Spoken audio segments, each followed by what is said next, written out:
Hello there. Let me quickly show you how I make this yummy akara. Yes, akara is a very popular Nigerian food, mostly eaten it as breakfast. Yes, and it's very popular because it's sold on Nigerian streets morning and evening. Just just mention akara, you can get it anywhere, any street, any state in Nigeria. So for the ingredients, you need beans, onions, pepper. Crayfish is optional, so you have to peel the beans like this, and after peeling we transfer it to a blender and blend it until it's very smooth.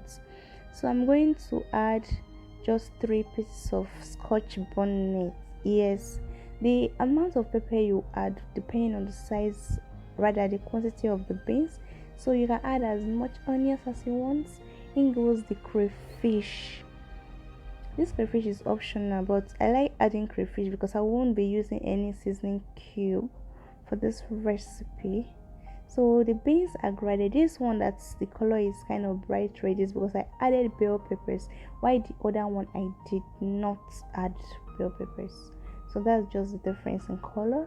So I'm going on to add a little bit of salt and then chopped onions. This process is optional, but if you want to take your akara to the next level, just try adding chopped onions and chopped Scotch bonnet to your akara. But if you don't like, maybe if your kids don't like spicy stuff or you don't like spicy food, you don't have to add pepper to it.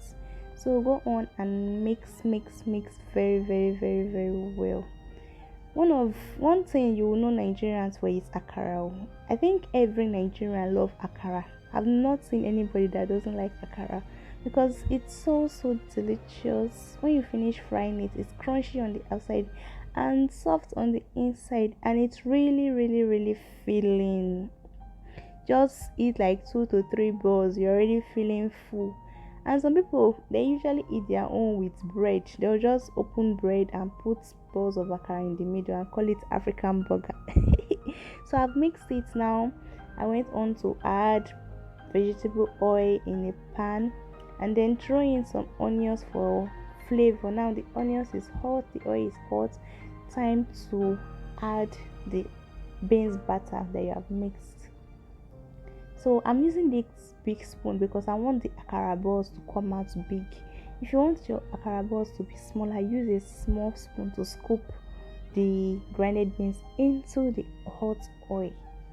So once it's ready, once it starts getting done a little bit, you see the akara balls floating on the oil like this. So you need a lot of oil. If you add little oil to the pan, it's probably might stick to the pan. So you see it should float like this, and that one is already turning brown, so I'm just going to turn it over so that the other side can also fry. Oh good, can you see the beauty? Can you see how and the aroma from the onions, from the, oh god, man, this akara is a very interesting food to make. So it's ready when it's golden brown.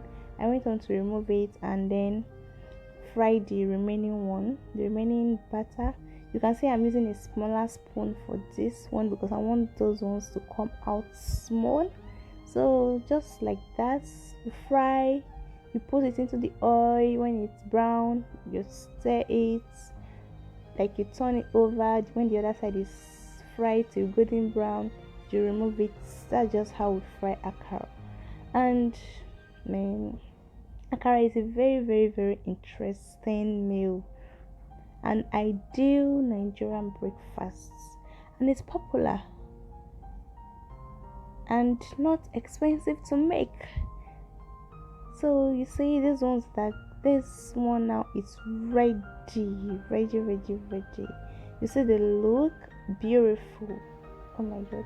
So for this akara, I'm going to have mine with pap. So you can see me, I'm just making the pap now. Meanwhile, if you want to see a video of how pap is made, just subscribe to this channel because I will be uploading it next. And what do you think? Have you had pap before? Pap is just like corn pudding, similar to custard. It also tastes good and it goes well with akara. So guys, it's ready. Oh my god. You can add milk to your pap, it's optional. So like this, now the food is ready. Thank you so much for watching. I appreciate it.